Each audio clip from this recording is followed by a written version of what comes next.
Welcome to the Slop Farm. Enjoy the video. You start with essentials. Make sure Viv Vision is installed and signed into the same account you use for Mcoc.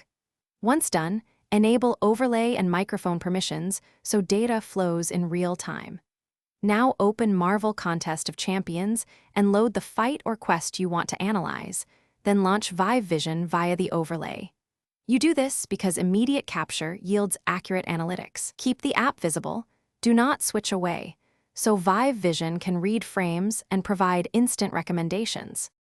Once the overlay feeds data, pick your analysis mode, frame by frame for breakdowns, live coaching for on-the-fly tips, or replay for post-match learning. Then calibrate sensitivity, try 0. 5 for relaxed input or increase toward 1. 0 if you need aggressive detection, and set latency compensation to match your device. Next, map Viv Vision hotkeys to your in-game controls so you can trigger suggestions quickly. While running, observe suggested combos and timing cues. They refine strategy by detecting animation windows and opponent patterns. Finish by exporting the session log or replay clip so you can review exact frames and coaching prompts.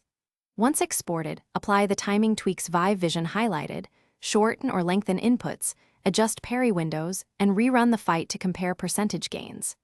If the overlay stops or suggestions disappear, first restart the Viv Vision app, then verify overlay and microphone permissions, and clear cache if needed.